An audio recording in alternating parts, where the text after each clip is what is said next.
Yo dudes, what's up? This is PlanetKeef, I'm Keef, and this is episode 6 of my weekly vlog thing. So nothing happened last Monday, but on Tuesday I had my first ever macaroni pie.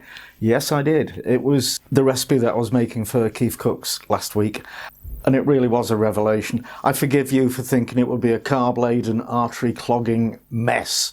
I mean, it probably was those things, but it was also bloody delicious, and I want more! You will remember a few weeks ago I started extending my lawn and planted seed and, well, the seed, well, you know, I check it every day, it's still there, the birds haven't had it, but it wasn't doing a lot until Wednesday when green shoots became visible. It's a fuzzy green thing at the moment, which for a non-gardener like me, check out the colour of those thumbs, they are not, or those fingers are not green. I've actually grown something. Yeah, go me! You know, I bought a new printer almost a month ago and have not been very pleased with it at all. And I think in the back of my mind, it was always going to get sent back. But being a prevaricator, procrastinator, and a Libran, which means I'm indecisive, I haven't done anything with it. But I did need to actually print something on Thursday, so that brought it to the front of my mind, and I thought, right, it's currently not working, it needs reinstalling again, probably. So I went onto my Amazon account to see, you know, if I was still in the transfer window, the returns window, and I was just by 2 days. So packed it up, took it to the post office, it's gone, and yeah. I chose a replacement printer for the first time. I've always had HP or Canon printers, but I thought I'll try Epson this time because, well, I've never had an Epson printer before. And the one that I've chosen, it might be better. It's got separate ink cartridges for each colour, so you don't waste lots with those tricolour cartridges if you only ever print yellow. And also it's got a nice shiny control panel. So I did that order, and then expected it to come the next day, and it didn't. Rummaged around, it says, oh, it's out of stock.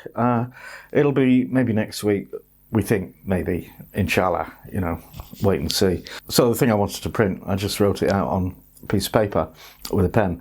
How's that? Okay, Fridays, we always have fish and chips and mushy peas.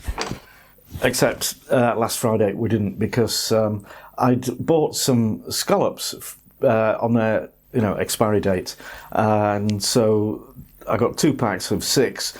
They were reduced from £4.80 per pack to £1.80, which is an absolute bargain. Now, one of the recipes that people like to do with scallops is wrap it in bacon, because the flesh is very delicate and it's easy to overcook it. I'd put them in the freezer immediately when I got them, these scallops. Had a little argument with Mrs. PlanetKeef Cooks about, you know, are they scallops or are they scallops? And she said, look at that bird. Is it a swallow or a swallow? So yeah, that's me told. It's a scallop. So they were in the freezer, and alongside them was my little pot of transglutaminase, which is meat glue to you. And I thought, I know what I'll try. I'll stick bacon to both sides of the scallops. So I did that, and it actually needed a bit more time for the glue to set. It takes at least 4 hours, really. And you get these orange bits on scallops, which are the roe, and very, very delicious, apparently. But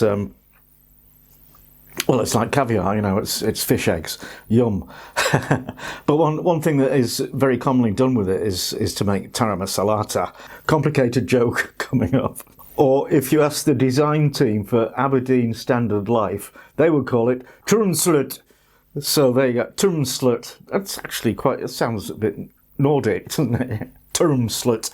Anyway, so making trmslt was it was a first for me. I'd never done it before, so it involves smoking the roes for 2 or 3 minutes only over almost blazing tea leaves. And so I thought 2 or 3 minutes doesn't sound very much, so I gave it 10 minutes, and the roes were indeed smoky, as was the kitchen for about the next 4 days. But the trmslt was pretty good for a first attempt. Right, possibly the highlight of the week, Saturday, our second COVID-19 jabs, which we got the appointments through a couple of weeks ago. They were, well, Saturday should be okay, but it just turns out on this Saturday, Mrs. Planet was scheduled to work starting from 9 o'clock. So we managed to get our appointments reshuffled early from like 8:15, 8:30, so that we could actually get there and get back. We got back with 5 minutes to spare, so she wasn't late starting work, which was a relief, really. I've been fine, just a little bit achy where the needle went in. Mrs. Planet, a little bit of a reaction, which is no reason whatsoever to not have your jabs, okay? Get your jabs. I don't care what you think about Bill Gates, 5G, all of those mad, insane conspiracy theories. Just get it, because it doesn't work if we don't get herd immunity. So it's not about you, love, it's about everybody else. So yeah, Saturday, Mrs. Planet working, so me in the shed working on my Bluetooth speaker, which I've mentioned quite a lot of times before. Okay, so I did the 3D design for the fascia and then 4 attempts to print it. Each one would get about an hour in, and then I'd realise there was something wrong. Change the design, do it again, da-di-da. So finally, it got going properly about 2 p.m. and it was a 8-hour print. So yeah, anyway, it worked. Oh, it worked. So I was able to do a thing that I rarely do, which is watch the FA Cup final. In fact, I never do that more than once a year. And quite often, if it's just a couple of London clubs that I won't even bother watching unless one of them is Brentford or Wimbledon or, you know, an underdog. Because I like the underdogs to have a chance, you know. So this year's final was Leicester City, very, well, slightly underdog. They've never won the FA Cup. Up against Chelsea, who think that the FA Cup permanently belongs in their trophy palace, because they've won it, I think, about 8 times. It's pretty boring, really. Anyway, it wasn't a great match, but it was interesting because there was a crowd. 22,000 people were allowed into Wembley Stadium, which can accommodate 100,000. But they still made a hell of a noise and created some atmosphere, which is what you want at a footy match. Also, you want some goals. There weren't many. There were 1.5, actually. One for Leicester, proper one. One for Chelsea near the end, which was disqualified for being offside. And don't get me started on the offside rule. It's broken, basically. When it takes a team of half a dozen people looking at TV screens to figure out if somebody's offside, and it's because his little finger's just ahead of the other player, that's not right, is it? That's a bad rule. Sunday, in the shed again, to finish the Bluetooth speaker, and it's blue. I painted it. I actually printed it in white, but then I thought I'll paint that, because it's the kind of thing I do. I hope it's working. Yes, connecting to Bluetooth. Connected. So now, if I find a tune to play on my telephone.